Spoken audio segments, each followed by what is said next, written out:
Very few people will ever have the honor of meeting the Queen. The monarchy's website makes clear that there are no obligatory codes of behavior when meeting the Queen or a member of the royal family, but, according to the Mirror, those who wish to observe the traditional forms have options. So if you run into her on Union Street on her way there, here's what not to do. 1. Don't touch Her Majesty. This rule dates back to medieval times, when, as historian Kate Williams puts it, monarchs were divinely appointed to rule by God, so they were kind of seen as gods, so they demanded to be treated as gods. Happily, the notion of divine right of kings has eased up, but that doesn't mean you can go touching the Queen beyond a formal handshake. Remember the raised eyebrows when, in 2009, Michelle Obama put her arm around HM in a warm gesture. Protocol experts sniffed very volubly at that, while the same expert sniffed at Cleveland Cavaliers basketball star LeBron James putting his arm around the Duchess of Cambridge for a photo in 2014.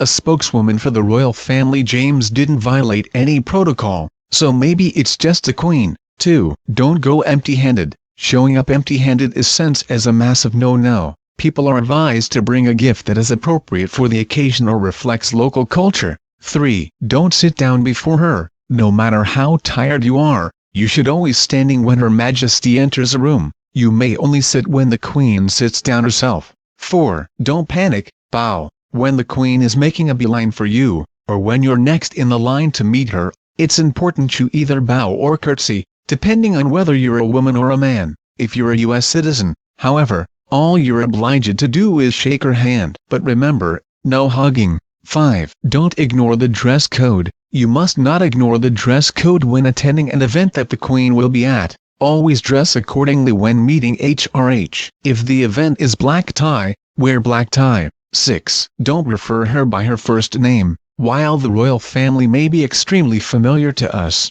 and while we may have our own nicknames for them, us common folk still aren't on a first-name basis with them. So, when you first meet the Queen she should be addressed as Your Majesty and ma'am consequently after. When she leaves, however, you must address her as Your Majesty once again, no Liz or Lizzie, Mlover or Burrd. 7. Don't speak first. This rule exists so Her Royal Highness can control every aspect of the conversation, including exiting it swiftly, so only speak when spoken to. 8. Don't eat before she does. No matter how tasty and tempting the banquet morsels spread in front you look, you can only start eating once the Queen does, so perhaps have a quick snack beforehand, in case any speeches go on for a long time. Oh, and if she has finished eating, you better be full too.